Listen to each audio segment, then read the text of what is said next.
Hallelujah.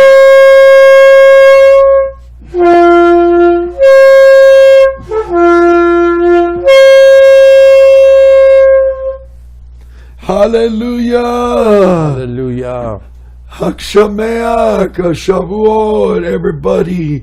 We thank you for tuning in as we continue to celebrate Shavuot, and we're doing the count to prepare ourselves for an outpouring of fire in the Shem of Yeshua.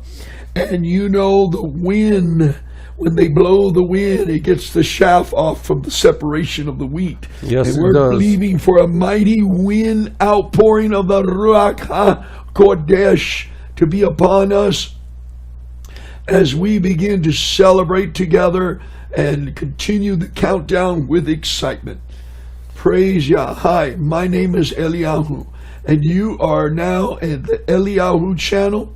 Welcome to HaRuachEliyahu channel, as well as EaglesHavenMinistry.com, if you're watching through that stream system, or Eliyahu channel, HaRuachEliyahu.com.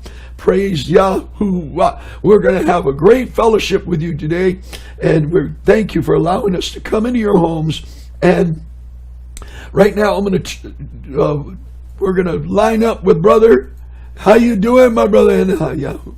I'm doing great, brother. I'm just glad to be here, and I would like to welcome everybody and just pray that this teaching or this enlightening will be a berekah to everyone. We give you great thanks, Father. In the name of Yahushua Mashiach, we give you thanks, Father. We pray that your word will be in us and with us, Father, and that you will send your Ruach HaKodesh, Father, to give us the words to speak, Father. Hallelujah. Praise Yah. This is wonderful. We just welcome his presence, and I agree with my brother as we team up together today to share some things in Hebrew, in Greek, and also in the Latin, French, German language we call English. It's supposed to be Fulon, and the land of Father Fulon, but we call it the language of England. You know, the deity Right. Ing. It's actually a deity from Great Britain. So what we're going to share with you today is going to be awesome. Brother, if you tilt your hand a little bit, tilt it up a little bit higher. Yeah. Now, you can see the four letters of Right. the Shem of Yahuwah. Hallelujah. Yeah, we're wearing these big hats for a reason today. Yeah. You know, Yeah. we want you to notice the big hats. That's right. To really notice them. Right. And they're not on our head. Right. They're actually on our crown. They're our on the scalp and They're crown. on the crown of our head. That's right. Like you put a crown Right. on somebody. And but what we're going to do is we have some great things to share with you. Now, first of all, I want to make a little statement here with love. Everything we're about to share with you today, we share with you in love. I know we're not focusing against the Rabbinical, Hasidic, Talmud, Big Brother Judah. We're not going to speak anything. You know, we might say some things that we're not in agreement with them, but we're not defending them. We're not defending them. We're only defending the Torah, the Tanakh, the Brit Kadasha. We're only defending the original language of the scriptures, and we're not going against or pro. Even though you're going to hear some pro, more things to this Yom concerning Black Hebrew Israelites. You know, they don't wear turbans. People like to use the word turban on their head, but it's not really turban. Turban is an Aramaic word for their type of wrap.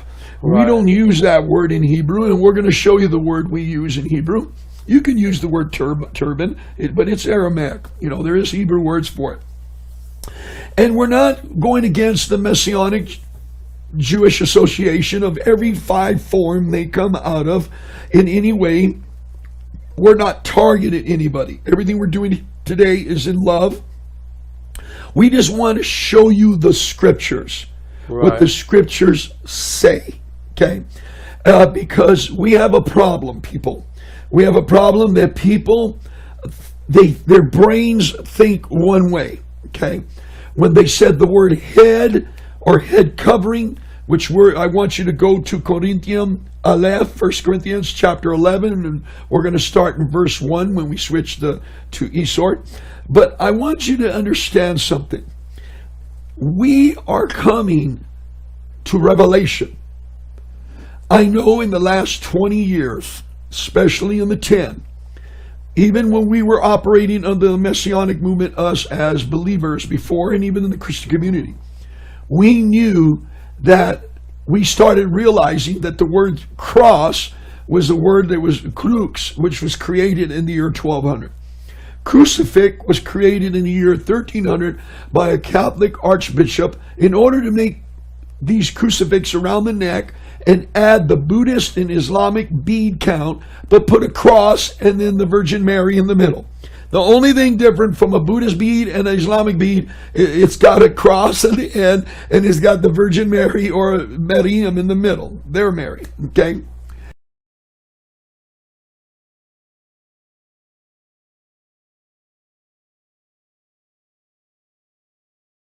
So, and he created the crucifix in order to sell them. People come and pray, burn candles for the dead, and say the prayers, and they went with it. The Pope accepted it, looked at it. Okay, it's great. It matches the uniformation of Catholicism, because Catholicism, it means a universal religion. They're uniform, right, brother? They're uniform of all religions and melting pot of Mithra, sun worship. Okay? That's right. So now, we were led to believe in not us. We came out of it right away when we found out that the word cruz and crucifix is from 12 and 1300. And we realized that the word underneath the word cross was Stauros, which means a wooden stake. Right. Hello, that's the Greek, original Greek, Stauros. You know what I mean? You can't get around it. And he was slaughtered, not crucified. That's a Latin Catholic word. He was slaughtered. He was the slaughtering lamb offering. You know what I mean? It's got better understanding in original Greek as well as in Hebrew. The word Holocaust is in the book of Hebrews for a living sacrifice. Right. That's why they use that Greek word for what happened to the Yehudi in Germany. They were living and put in the fiery furnace. They were living sacrifices. Okay, that's why they use that Greek word, and the Jews accept that Greek word based on the scriptures of the book of Ibrit, Hebrew.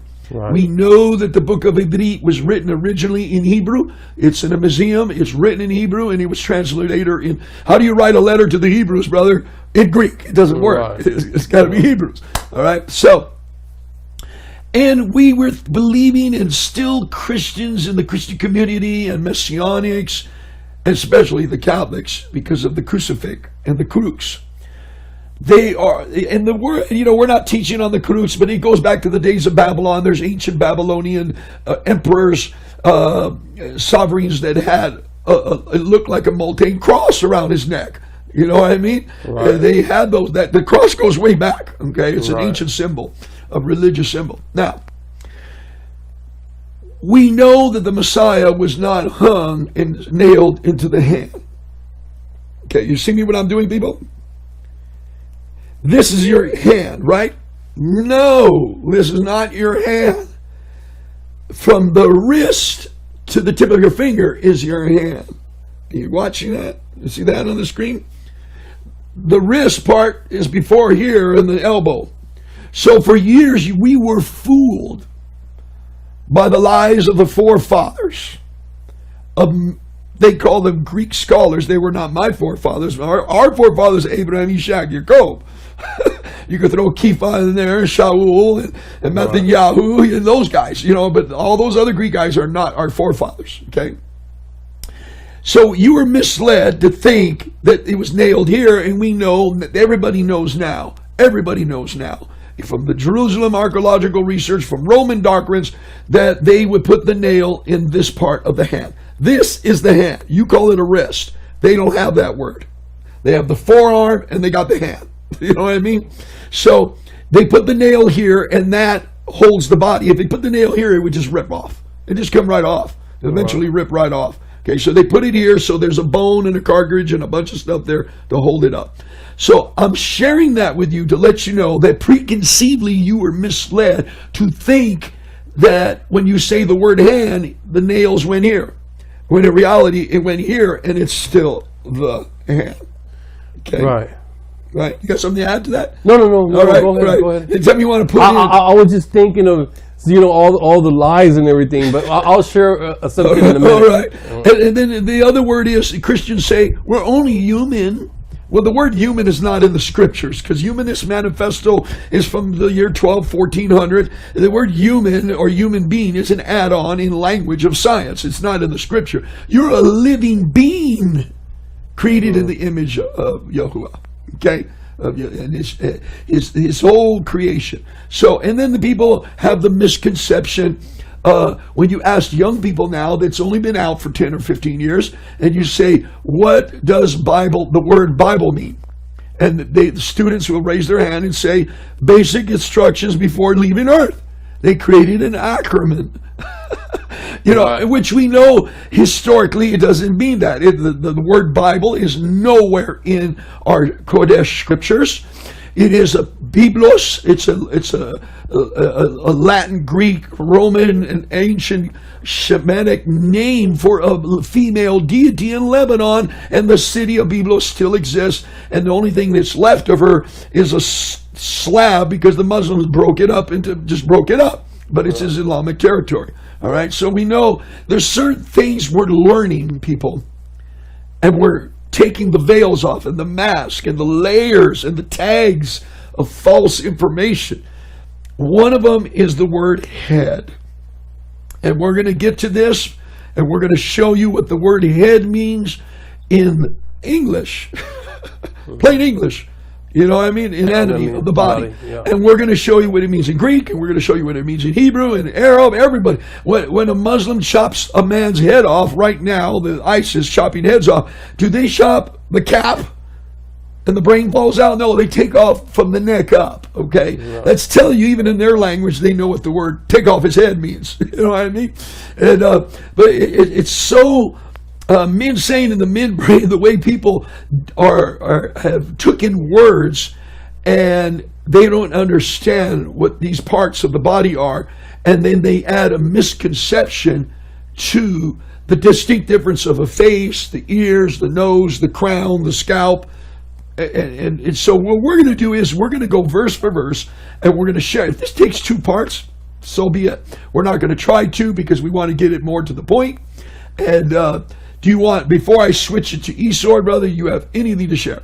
No, I was just going to say that, it's kind of, we come into this belief with different with a belief system already of Christianity. Those of us who live in the Western world, just like before, like brothers explaining about the rosh, the head actually being from the neck up, and so then we have to kind of do away with what we've learned as far as how the words are given to us, and look at this in a more of a Hebrew context. And what I mean by that is like this. See, before you believed that the Hebrew, the Jews needed to be converted to Christianity. But now you know that it's you that needs to be converted or grafted into the house of Israel. That's right. And when a Christian would try to say something to a Jewish person, they would say, well, the prayer is, do you believe in Jesus? But you're the Christian is the one who needs the belief, okay? To be converted into the Torah, and the Jew is the one who needs to believe in the Mashiach. So it's kind of backwards. So this is the kind of stuff that when brother says that there's all the lies that have been told, this is what we're talking about. So now we're going into more lies where people are saying, well, you shouldn't cover your head because it says in the word not to cover your head, or that it's wrong to do that. That it's a shame. So let's go ahead and so we're going to go ahead and do that. Now, before we do, I'm going to show you a picture, people. Okay, What you see on the screen right now is the science of anatomy of the body. I have this one presented to you from a science book. This is the head. The top part where it looks like two A's on the top, that is called the top scalp cap. Okay? But your scalp is actually where all your hair is. There's a different lining, as you can see on my mouse. Okay? And it's actually from the lower part of the chin, and then you got part of your back of your spine on your neck and the back of your head. And your nose is not considered a part of your head because this cartridge is like a piece of nail hanging out. Believe it or not, that's what they're showing here. You know what I mean? So I just shared this with you right now to kind of give you an idea. In Christianity, they put this chump complex on people. They do. They have their own precept laws. The Baptist conference has 2,000 precept laws called bylaws, which means by the law. We have a good 10, and they have a 2,000 just for the convention center. You know what I mean? The conference. And so, but what I want to do is I want to let you know something, is that this information that has been given to us is actually misled people in the interpretation of reading, even in English, let alone in Greek. You don't have to be a scholar to understand that. What does it mean not to pray with your head covered? If you're a man that knows the parts of the body, he knows that, your face, your ears, your everything. You know what I mean? Total veiled. Mm-hmm. Okay, there's a word for it. It is veiled, which we're going to discover. But what we want to do, I showed you that image, because what I want you to do, like brother was sharing with you and exhorting you and admonish you and in love, this video is not intended for no individual. This, more than 80% of the notes I'm going to share with you were in my book for probably 8 years.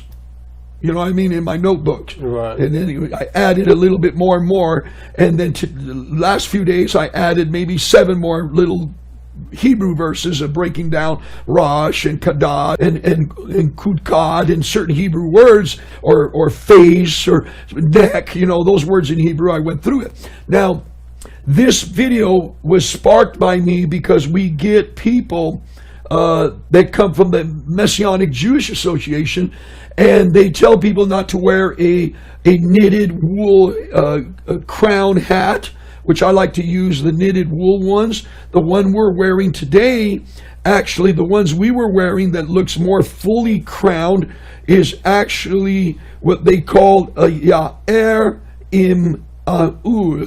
That's what it's called in Hebrew. And then you got the frik or the frike cap is the knitted garments, which we're going to show you pictures. And then you got the kippot, which is the back part or the top of it. It's a very minute little little cap there. And there is, the Catholic Church does impersonate Judaism, the Judahites, the Israel. The Catholicism is the universal religion, and they have morphed. One thing you don't see Yehudis wear or any other believers, unless they're part of a cult, is the mitre hat, the fish hat. The fish hat. Yeah, but everything else they wear. Yeah, they copied Yehudi. Right. And they have robes, and instead of the talit, they have a robe. Right. And instead of their the skull, instead of the kippa, they have a skull cap. Right. And we're going to show you what a skull cap is. It's actually going to blow your mind, the variety of understanding what a skull cap is. When I went through the images on Google and all these people selling skull caps, it comes in all makes and sizes. Right.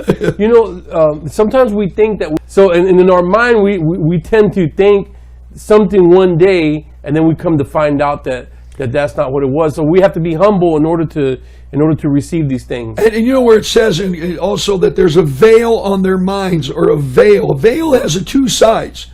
Christianity has a veil and can't meet in the middle, and the Rabbinical Hasidic have a veil and can't meet in the middle either. So the two sides can't meet in the middle. And a Yehudi will not meet in the middle of a Christian with the J-man. Right. No way. No way. If you say Yehoshua or Yehoshua, they'll talk to you. And you say Zechariah chapter 6. Okay. Numbers chapter 13. Okay. They'll sit. What I do is usually, because they don't like, unless you're Yehudi, they won't allow you to read to them. You don't let no Christian read it. I ask, hey, give me some light and read this verse to me. Right. And you give him the verse and he'll read it. Right. And you're giving him a verse to read, what I mean? In Zechariah chapter 6, about the crown on the head of the branch, Yahushua. Right. You know what I mean? Right. It was the Mashiach. So it's a Navi act for the Mashiach. Okay? So we're going to start in verse, let's go, I'm gonna go back and forth in King Imus when I start looking in the Greek, but I guess we go to ISR to make it easy for the people, and then when we want to break the Greek down, we'll go to King Imus plus and the OJ and see what the OJ breaks it down pretty good too. They know the difference. Okay, so maybe you could go ahead and begin, brother. Become imitators of me, as I also am of Mashiach. And I praise you, brothers, that you remember me in every way and keep the traditions as I delivered them to you. Now, what tradition he's talking about, brother? He's a Yehudi. Right. Oh, yes. The traditions of their fathers. Right. Okay. So the traditions I believe that he would be talking about there are the feast and these types of things that are in the Torah. And I wish you to know that the head of every man is the Messiah, and the head of a woman is the man, and the head of Mashiach is Elohim.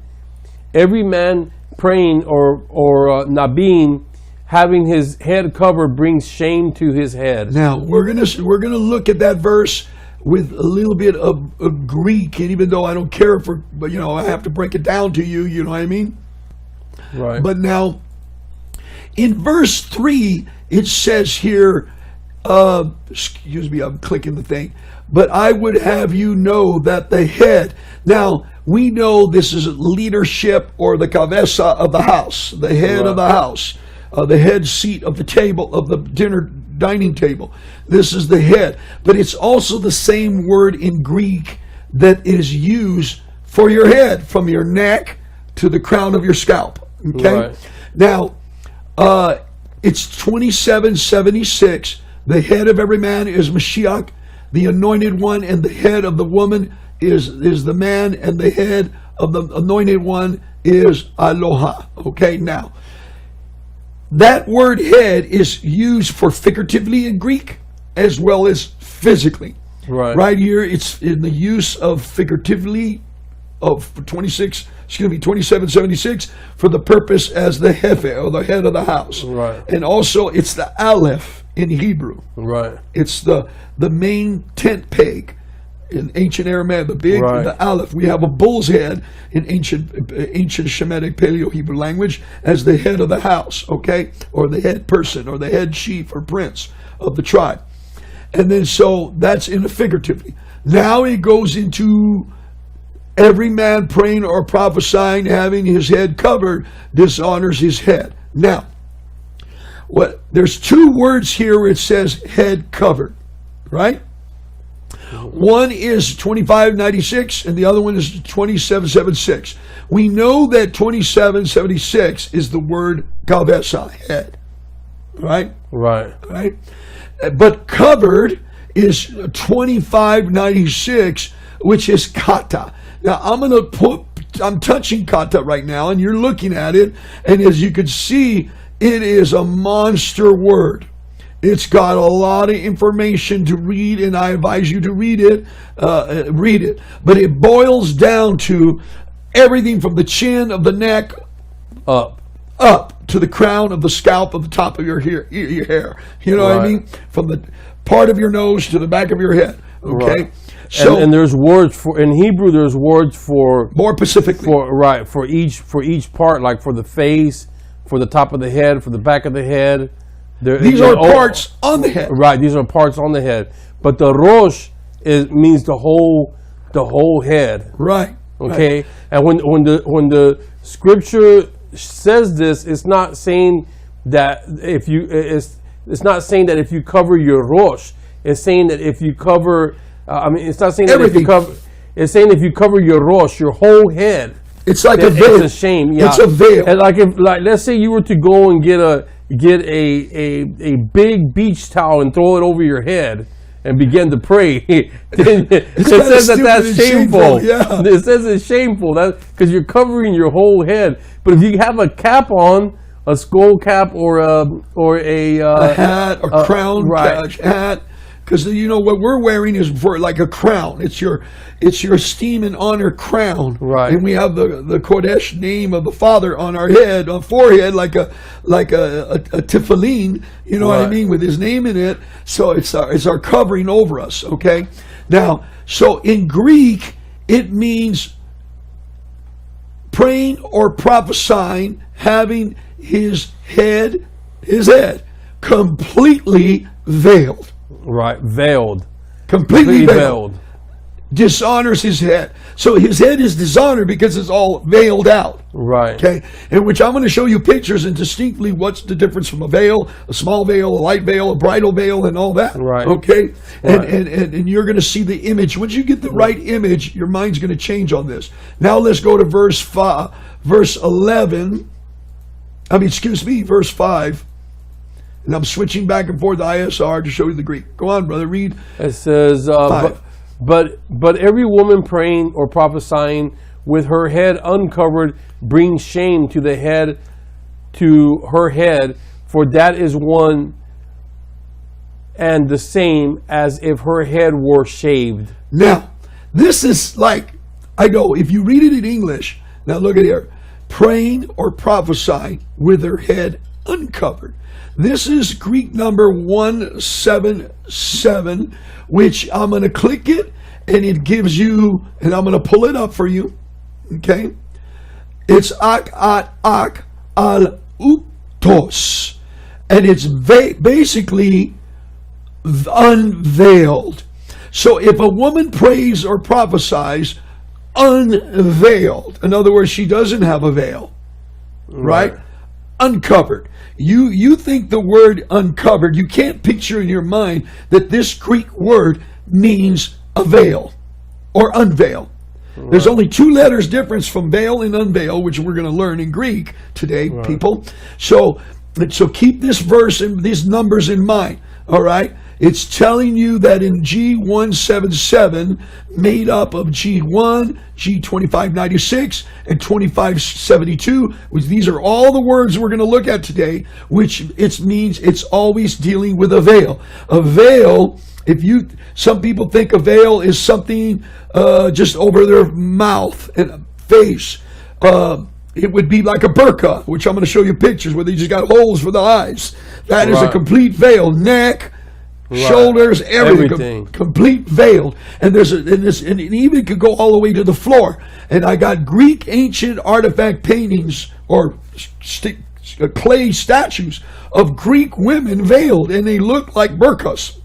We always think of Greek women almost naked, showing parts of their body, because you're thinking of these Greek deities. The goddess grace, the goddess mercy, the goddess joy, all these goddesses in Greek mythology, they show one breast showing because that's a Mason symbol, you know what I mean? And they show their body almost thin with these silk garments showing through them. No. The Greeks had virgin women completely veiled also, okay? So we're going to learn that today. So this Greek word for a woman, okay, with her head unveiled, dishonors her kavesa, her head. For that is even all as if she was shaven. All right, the next verse. You want input before we move on to verse 6? No, brother. Let's keep going. It says, okay, for if a woman is not covered, let her also be shorn. But if it is a shame for a woman to be shorn or shaved, let her be covered. Now, this word, remember I showed you the word? I'm going to click this one. Only two letters different in the Greek. Even though it's Greek number 2619. And it's katak uptu. So in other words, it doesn't have an A in front and it doesn't have an S in the end. If you add the A and the S, you have unveiled. If you take those words out, it means veiled. You can see it right here. To cover wholly, that is veiled. Hide. Right. Literally hiding. You know what I mean? You're hiding your face. It's like a bridal veil. course, the bridal veils today are not like the veils of the women in Israel. I've seen weddings in Israel of the bride, and you can hardly see her face. She can see through, Right. but you can't see her face because that's for her husband that night. You know what I mean? Right. And so here's the distinct thing. In our brains, we're thinking uncovered and covered, our head. We think the word head, if I put a hat, oh, your head's covered. No, brother, my crown is covered. Right. There's a distinction. Right. My head would be completely to my neck, almost to the beginning of my chin and neck. Okay? So I'm showing you and proving to you in Greek, the two Greek words for veiled and unveiled. They use the word covered and uncovered. This word covered and uncovered is actually belittling the Greek language. The transliterators could put a translation and easily put unveiled and veiled. Right. And we would have understood it. We wouldn't be in the dilemma we're in right now with so many people not understanding this chapter 11. You follow what I'm saying? Right. If they just said unveiled and veiled. You know what I mean? Veiled and unveiled. And so, but now I'm showing you what the Greek means in the word to bring consistency. Okay, let's go to verse 7. Verse 7, for a man indeed should not cover his head, since he is the likeness and esteem of Elohim, but a woman is the esteem of man. Again, 27:76. For a man indeed ought not to veil. 26:19. Kat ak al uktu. All right? He should not cover, wholly, veil, hide his face, everything. You know what I mean? Right. It is a shame for him to do that. Now, we might not have time to get to it. There is people in the scriptures that had covered their face. And David, when he was mourning, he put a veil. He actually literally covered his face. Right. And head and everything, and wept and threw dirt in the air. You know what I mean? Right. And mourned and cried for, especially when even it describes this when his baby from his adulterous relationship happened. He mourned, and then also when there's certain friends or situations, there's in Scripture, and even they put a veil on a man before they chopped his head off. They veiled his head. So when you see old movies and they put a hoodie on them before they cut their head off, Right. they were veiling them. You know what I Right. mean? To chop their head off, okay? So right now, it is true. Indeed, ought not to veil his head. We should veil our head, okay? Right. So to realize the word cover and head, you're not understanding the difference from the crown and the scalp of certain Greek and Hebrew words that are friendly to us to use in the Greek, okay, as well as in the Hebrew. Should we keep reading? Yes. All right. What is that? So if you want to look up that word, it's 26:19, isn't it, brother? The word 2192. 2192 is, excuse me, I'm sorry, I made a mistake. Well, covered is 2596.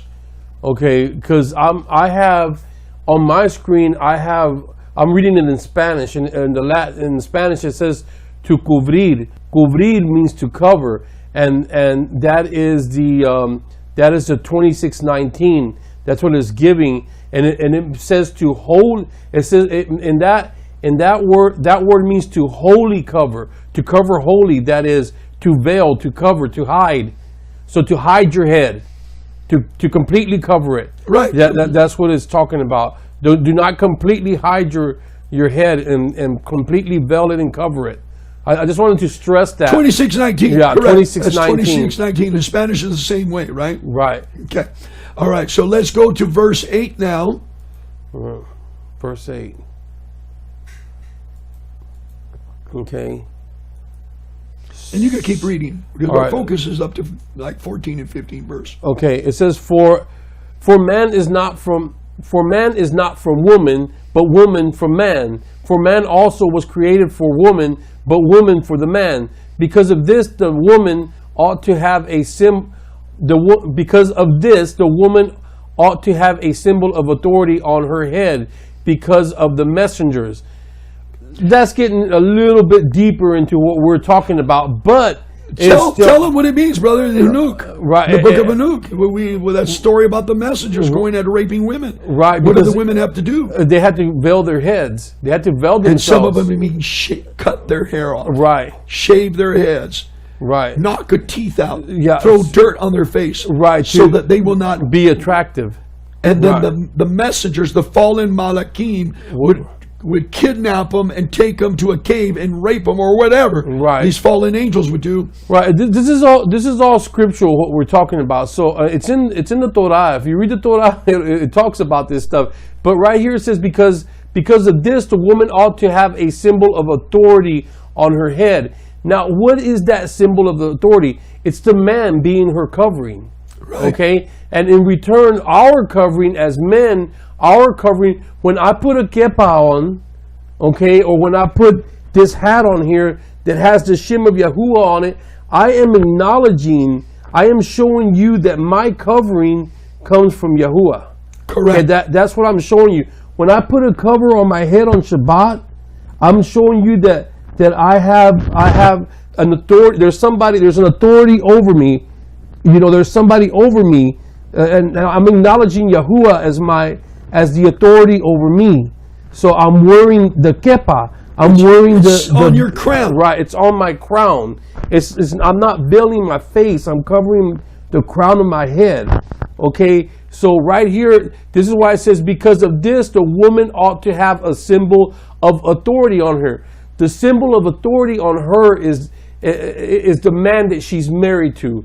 Okay, and so she ought to veil herself. If not, she makes herself available to the fallen Malachim. That's what it's saying. That's really what it's saying. That's right. Okay, and so the fallen Malachim say, "Oh, that woman is not married yet. She's available. Right? She's available. I'm gonna go ahead and take her and go and stick her in this cave and be with her, and now she's mine." Right. Because she didn't have the sign of authority over her head. If you never read the book of Enoch, you would never understand what we're saying. This 3 words, because of the Malachim. Right. This is from the book of Enoch. The writer read Enoch in order to write that. You read it and you say, you scratch your rosh, your scalp, your kakod, you scratch your head, and you can't. Why is he saying that? Because of the angels. Because you never read the book of Enoch, who describes when the fallen ones were snatching beautiful women with their long, beautiful hair and dragging them off. And the reason that they were doing that, and it's telling you right here that the reason, first of all, it was an abomination to Yahuwah because these Malachim were kadosh, and they came down and they defiled themselves by changed their first estate. Right, by being with the women, they defiled themselves, but they went after women who were not veiled. Okay, they didn't have a sign of authority over them. So then when I would say that back then women who were married wore some kind of crown, of symbol, some kind of a garment or something on their head to cover their heads, so that other men would go, "Oh, she's married. Oh, she's spoken for. She's taken." Okay. Well, there's a movie called Fallen, and I don't recommend you to watch it because the guy that did it is now they expose who he is, but he fell when he was guarding a woman and watching her beauty, combing her hair in the middle, in the mirror, watching her going in and out of showers. And he's supposed to be assigned to protect her. Right. And he decides to fall in order to meet her and hook up with her. Oh, yeah. Right, in that movie, Fallen. Okay, and it's a little bit of a description of Enoch. These messengers could possibly they can transfigure or make themselves invisible or invisible at that time to the naked eye, watch and monitor the woman, right, and say, I'm going to take this one. You know what I mean? Right. And that's why that verse is there. This is a unique verse. It's a whole teaching of itself, but it goes into the book of Enoch, and we're not going to go to Enoch to show you. You have to do your own research on that. Let's keep reading, brother. Verse 11. This next verse right here says, however, this is verse number 11, however, man is not independent of woman, nor woman independent of man in the master. So, let me read that one more time. Think about what it's saying. However, man is not independent of woman. Okay, he's not by himself. He's not independent of the woman, nor is the woman independent of the man. They're both together. Remember that when a man and a woman are together, they have become one flesh. Okay? So then Yah sees them as one flesh. And it says, and they're not one flesh in the master, in the master, in the master. So the master who is who? Who's your master? When he sees you and your wife, he sees one. Okay? He is the covering over you, over the man, and the man is the covering over his wife. So he puts both of y'all as being the same. For as the woman was from the man, even so the man is also through the woman. But all are from Elohim. Okay, judge for yourselves. Is it proper for a woman to pray to Eloah with her head uncovered? Now, I just want to say this. Whatever we're speaking today and we're reading today, I have not seen these verses. I haven't gone over them. Okay, brother invites me to come out on here with him, and then we read the words. I mean, we read the words that the Father gives him to read to you. So none of this stuff we're learning. I'm learning along as we go. Yeah, I'm learning along with you. We don't come on here. We don't prepare stuff and say, oh, we're going to say this or we're going to talk about that. We just come on here and share and fellowship.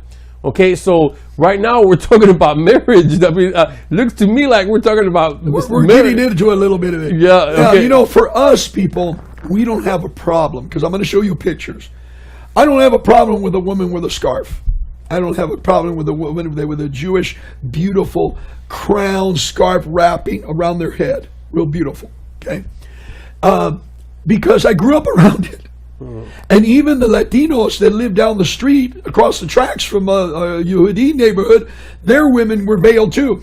Right. Their face wasn't veiled.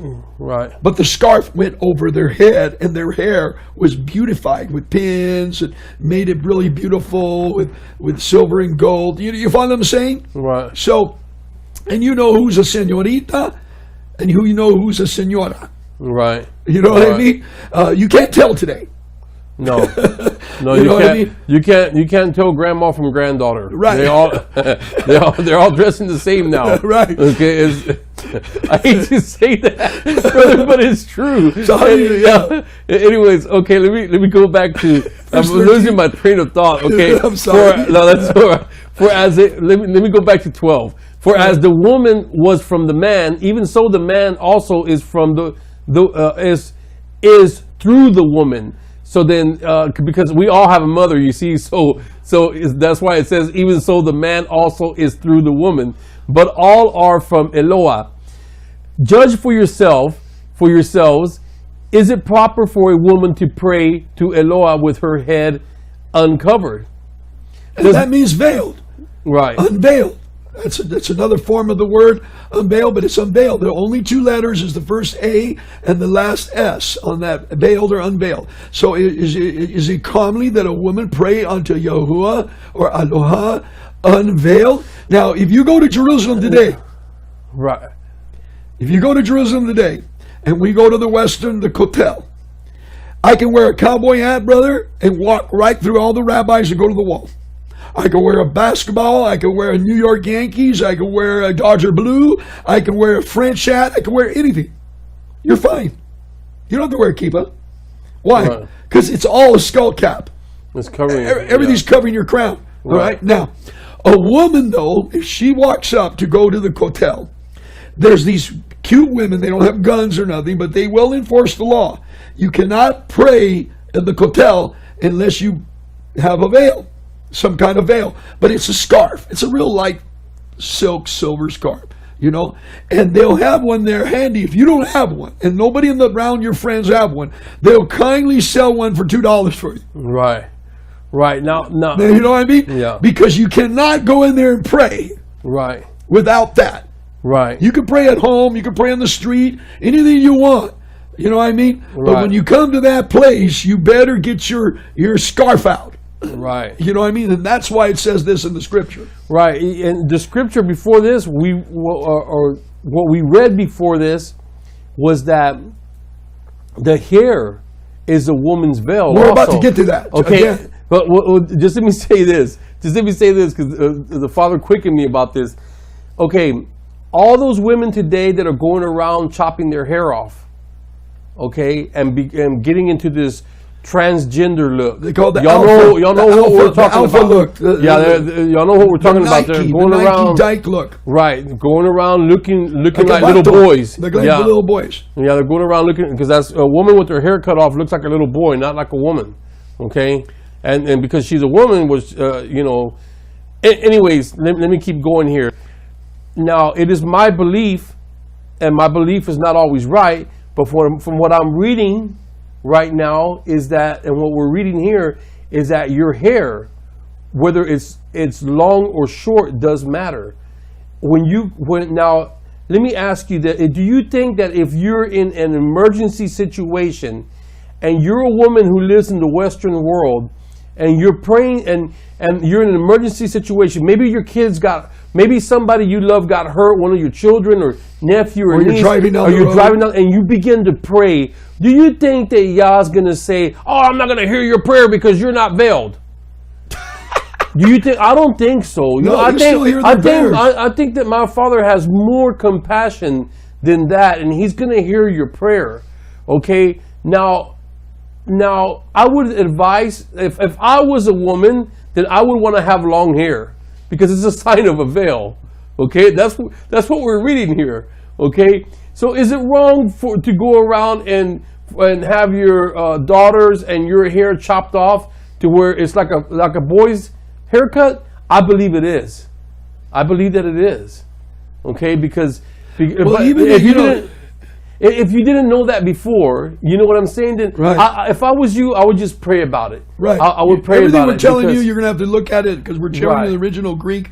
And, elderly women, even in Israel, when they're elderly and it's hard for them to manage their hair, they cut it short. But you know what they put on? They put that crown turban. It's not a turban. It's a different word. Okay, it is the word, let me see. It's they wrap the hair beautifully with this cockade on their hair, so you can't tell if they're short or long. It's wrapped. Right. You know what I mean? Because they're elderly and they're old, and then they cut their hair short. Some of them cut their hair short. They do that when they're old, because they're not. They're, you know what I mean? Their man is gone. They're Right. They're widows, and widows indeed. So in public, they'll wear the cockade. They wear something cockade on their head, wrapped, which I'm going to show pictures of that. You know what I mean? Right. Because in public, and then when you see them, you don't know if their hair is short or long. Right. Until you knock on their door at home and they're cleaning the house. Right. You know what I mean? Yeah. And then there's the Davidic group in Israel, the gold stripers. All their women are bald. And they wear red rigs. And my wife and I were in the train, said, man, they look like a bunch of clones, man. I said, so I asked my rabbi Polish friend, I said, hey, my wife said these people look like clones, man, the Davidic people, And he said, oh, no, the women are bald. They're short. So they cover their head with a red wig of a certain style, and they wear a beautiful bonnet or whatever on top. You know what I mean? You can't tell. Because it says here, if a woman is shorn or hair shaven, it's best to her to cover it. Right. Oh, to veil it, to cover it. You know what I mean? Right. And the reason they do that, check this out. The reason they do that, brother, because the Knights Templar and the Catholic Church, the Catholic Jesuits, ordered in 1415 and 1600 to go through the Jewish villages and rape the virgin girl that was about to be married in a few days. Yeah, you had told me about that, and I read about it afterwards. So right. Yeah, you're right. That's why they were shaving their head. So these cutting their hair real short. So they would gavel the girl even on their wedding, going in their garments of wedding before they're about to do the ceremony, or after they did the ritual of the vows of the ketubah. They'll come with horses and soldiers and snag the girl, and he would usually be the knight or the marshal or the head guy in town, right? And he would rape her for the night and return her to her husband the next day or 2 days later, so her seed will be mingled with the Catholic, British, or Norm, or Anglo-Saxon blood. Right. So the rabbis made a law. Every child coming from a Jewish woman's womb is Jewish. Right. But that in biblical, it's not true. The head is the man. Right. The seed of the man. But Right. they switched it then because the women were being raped by these knights and these Right. Knights Templars and these Catholic priests. And it's wrong to make that a law, though. It's not right. It's not happening, no. Well, I'm just saying, because now you have a bunch of people saying, oh no, you're not Jewish unless you know your mother is Jewish.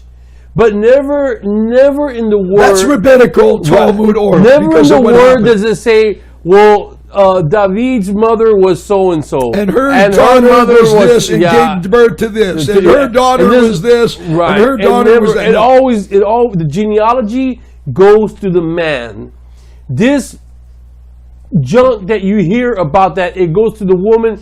It's not that even came because of what was going on. Right, and they tried to make it. That's man's law. That's a man's Torah that precept. came from man. That's rabbinical, and Right, it's a certain it's not- sect. Not all of them do it, Right. Because they weren't doing it in Russia, they weren't doing it in Poland, Well, they weren't doing it in France. Only in that area. I picked up a Jewish man the other day who was here in the U.S. Anyways, and he's has to do something with the government. I don't want to go into everything that he is, but Right. anyways, the first thing he said was, because I was telling him about my Sephardic descendants, right? And so, but the first thing he said was, "Oh well, he goes, you have to prove that your mother is Yehudi. That's the only thing. You got to make sure that you prove that your mother is Yehudi." What did you tell him? And I told him, when he said that, I said, well, I believe that I can prove it on my father's. I know I can prove it on my father's side, and I know that my mother was too, because back then they didn't marry outside of the family, Clan, yeah. outside of the clan, right? So anyways, and so I just left it at that. I did not. You didn't want to argue. go history in 15, No, 16, I didn't want to. 1400. I didn't want to debate with him over Right. it. But I know that that's a rule that came from So man. let me tell you what I tell this guy. I said, my Polish friend, do you believe that? He said, no, we don't believe that. I said, why do these people live? It's like a tradition that's like a thorn in the flesh and stuck, and it won't come out. They continue it. There's no British knights going through the streets of Jerusalem kidnapping your wife at your wedding night today. You know what I mean? Yeah. But they still do it, and he gets my brain. He says he has this cute accent because he's Israeli. He's actually a real Israeli, and he's got this broken, cute accent. It gets my mind, Eliyahu. I don't understand, why these people do this still. But they're the Reds. They call the Golden Stripers. They're called the Golden Stripers. Okay, Right. And they wear gold instead of black and white. They wear gold and white, and their women have certain socks when it's Shabbat, and certain socks when it's not Shabbat, either white or black. And they all wear this wig, and they look like clones.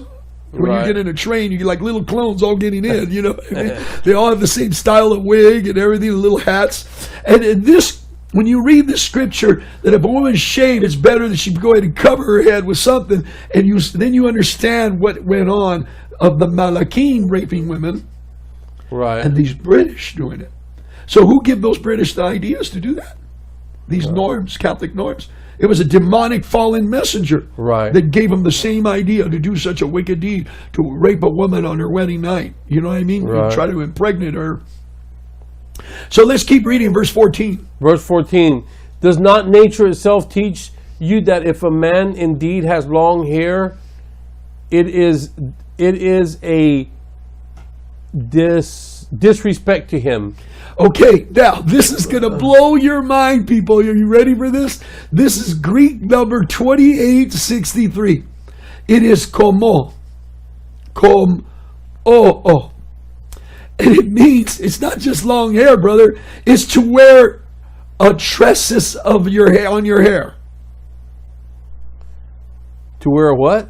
In other words, your hair's kind of long and you got all these little cute braids, and or I wouldn't even say braces. It's like put these beautiful stuff on your hair. Well, I'm going to show pictures of it on your hair. Okay. Like a woman. Right. So it's a disrespect. It has nothing to do with the length. It does says have long hair, but in the Hebrew understanding, And the Greek understanding of a long hair is anything past your shoulders. Okay. Because they used to use shears. You know, if we were sheep shearers, brother, you say, hey, brother, why don't you give me a cut? I'll just get the shears and grab your hair up to, and put my thumb and my palm up to your shoulder of your shoulder blades, and I shoot. All right, see you next week, bro. Yeah. You know what I mean? In 2 Samuel 14 and 26, it says that they will cut the hair once a year. Once a year. Once a year. Yeah. So what do your hair look like once a year? Yeah. It's pretty past your shoulders. Yeah, it would. My hair doesn't get that long though. I have kinky hair. Yeah, right now I'm going about 3 months, and about another. When I get to 6 months, it's going to get up to my shoulder. I'm going to have to trim it. Yeah, your hair grow. Mine doesn't do that. All right, so now people, you're looking at it in the Greek here, and it says here, if a man have long hair. Now listen to me. What this is? There's only one Greek word, 2863, and it's the word for long hair. There's a word for hair and there's a word for long, but this is a dual word. Have is an English filler. Okay? So if I click 2863, it is koma'o, to wear tresses, tresses, of hair, and have it long hair. So it's past the shoulder, because the custom of what's considered woman long or short and men long and short is the shoulders. That's what made the difference. You follow what I'm saying? Right, past your shoulders, too far down. Okay? All right, let's go to 15. That's a highlight of what we want to share. Okay. We're going to go to chapter 15? Verse 15. Oh, verse 15? Okay, verse 15. And if a woman has long hair, it is an esteem to her, because that long hair has been given to her over against a veil. So, then your hair could replace the veil. But this covering in 40 is Greek number 4018, and is tre'im and is something thrown around the veil of your hair and wrapped. Oh, okay. Which I'm going to show pictures. It's like what the Yehudi girls do today, and even the Islamic women that are not under the burqa law, okay? Right. Or women that are from the African culture and how they wear their hair today. It is semi-covered. It's the scalp wrap, right, with a scarf of beautiful colors and hairpins and things like that. But if a woman have long koma'o to wear stresses of, it is her esteem to her. So for her to have long and put all the beautiful gold little trimmings and stresses and little, beautiful things, it's okay for her to do it. But for a guy, if we were back in the days of Yahushua and some guy was walking around with flowers in his hair, with the little flowers, we said, Florida, you know what I mean? What's going on? I guess they had the word for cha-cha back then. They stoned him back then. He would be a manflora if you had flowers. A man flower. Little cute flowers on him. To her, and for hair is given her as a what? It says 4018, as a mantle veil covering wrapped around the top of her, which I'm going to show you pictures. In other words, it's a completely different understanding. You know what I mean? Right. All right. So now, of course, he says, as we cap it off at verse 16, you want to cap it off? If, however, anyone seems to be contentious, we do not have such a habit, nor do the assemblies of Eloah. Which is Iglesia, called out synagogues. Right? It's Iglesias, people. I'm showing you in King James why he's reading it in ISR.